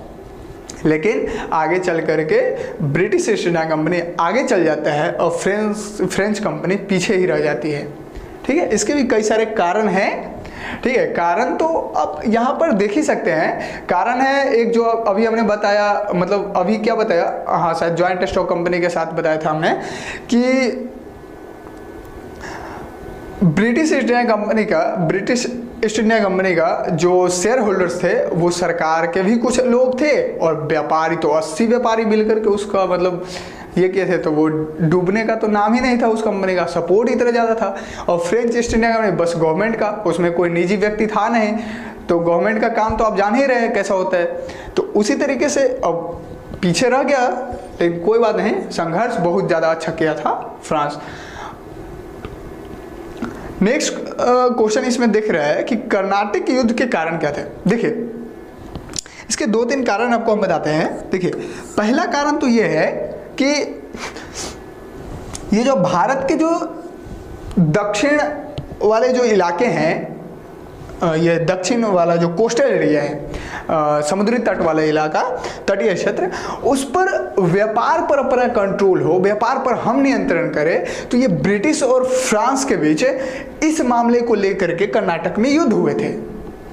सुनिए ना, ब्रिटिश और फ्रेंच के बीच यहाँ दक्षिण वाले इलाके, भारत के दक्षिणी तटीय इलाके पर व्यापारिक कंट्रोल को लेकर के यहाँ पर संघर्ष हुआ, पहला कारण। दूसरा कारण, राजनीतिक प्रभुत्व को जमाए रखने के लिए कि हम यहाँ पर राजनीतिक मुद्दा में हम हिस्सा लेंगे, तुम नहीं लेगा। ये ब्रिटिश और फ्रेंच के बीच ऐसा हुआ, इसकी वजह से कर्नाटक युद्ध हुआ। तीसरा एक और कारण यहाँ पर देखने को मिल रहा है कि ये ग्लोबल कारण है। ग्लोबल कारण कहने का मतलब ये वैश्विक कारण भी, उसका परिणाम भी हो सकता है। कैसे? देखिए, यहाँ पर तो मतलब मन था ही कि यहाँ पर हम कंट्रोल करें, ये तो ठीक है। यहाँ पर युद्ध के एक कारण और बनते हैं कि यूरोप में सबसे ज़्यादा शक्तिशाली कौन रहेगा, तो हम रहेंगे, तुम नहीं रहेगा।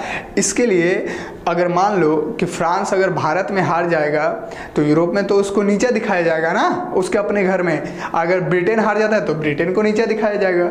तो इसका भी तो एक परिणाम था कि यहाँ पर युद्ध होगा।